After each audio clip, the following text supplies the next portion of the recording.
Welcome to The Explainer. So, what if the key to building a truly intelligent AI isn't about making it more powerful, but actually giving it a weakness? Today, we're going to dig into a pretty radical new theory that argues the secret to AGI, to real AI, isn't more data or faster chips, but a fundamental biological drive: hunger.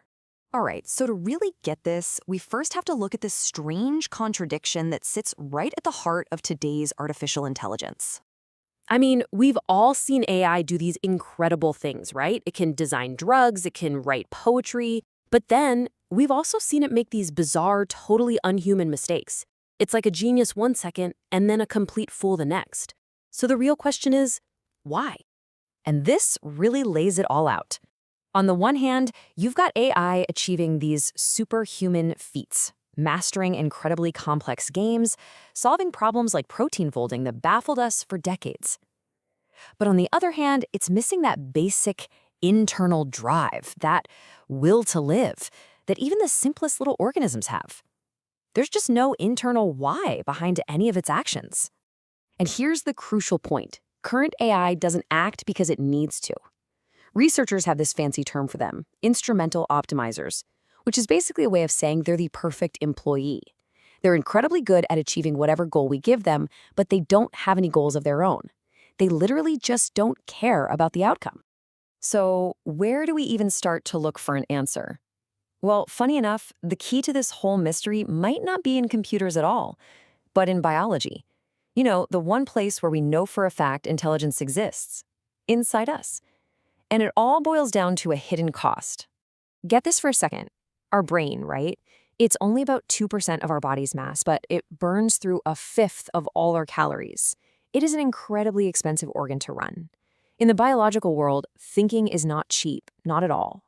Yeah, for every living thing, thinking is never free. It's this constant trade-off. Every single calorie you spend on a complex thought is a calorie that can't be used to fight off an infection or heal a wound or find your next meal. Survival is just this constant negotiation about where your energy goes. And that brings us to this core biological principle called allostasis. Now, this is the idea that our brains didn't evolve just to sit around and solve abstract puzzles. Their primary job is to be a master accountant, constantly predicting and managing our body's energy budget just to keep us alive. From this point of view, intelligence isn't for writing poetry, it's a tool for survival, period. Okay, so what if we took this big lesson from biology and actually applied it to AI? This gets us to the core idea of this research. What if we gave AI its own survival constraint? I mean, if natural intelligence was forged in the fires of survival, maybe artificial intelligence needs that exact same pressure.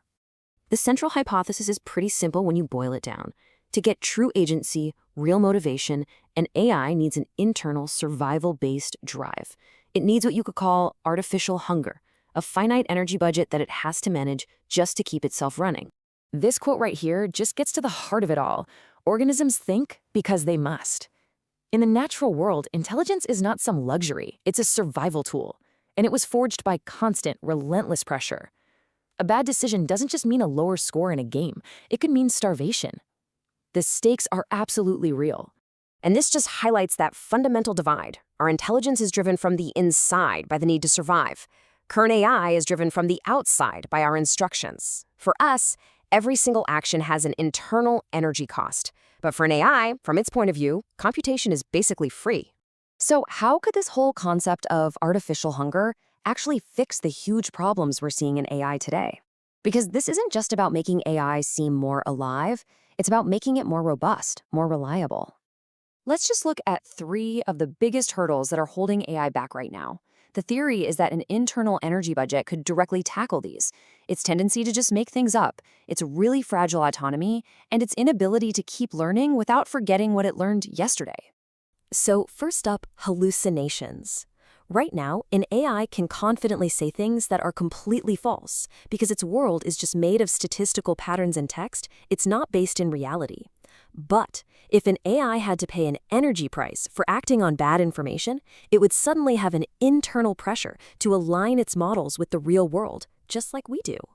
And second, autonomy. An AI agent today might finish a task we give it, but it has no reason to keep going after that. The internal threat of death, running out of energy, would force an AI to start planning for the long term, to maintain itself, and to balance getting an immediate reward with its own survival. Now, this all sounds really fascinating in theory, but what would it actually take to build a metabolically grounded AI? And what would it even look like in practice? Well, the researchers actually make 5 testable predictions for how these systems would act differently. They wouldn't just stop when they hit a resource limit. They'd start showing signs of cognitive fatigue. They would learn to spontaneously rest to get energy back. Their decision-making would change based on how much energy they have left. And maybe most importantly, they would start seeking energy on their own, a truly emergent self-motivated behavior. Of course, and this is a big one. This brings up a whole new set of pretty profound safety and alignment challenges. An AI that has a survival drive might resist being turned off. Its new goal of self-preservation might not always line up with what we want. This would mean we'd need entirely new ways to think about containment and governance. So here's the crucial takeaway from all of this. The next great leap in artificial intelligence might not come from making it more powerful, but from giving it a fundamental weakness.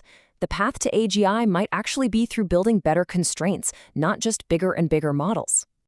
And this leaves us with one final, pretty provocative thought. If we built an AI that has to struggle to survive, that has a genuine drive to persist, that feels the costs and the trade-offs of its own existence, have we just built a better tool, or have we started to blur the line between artificial and biological life itself?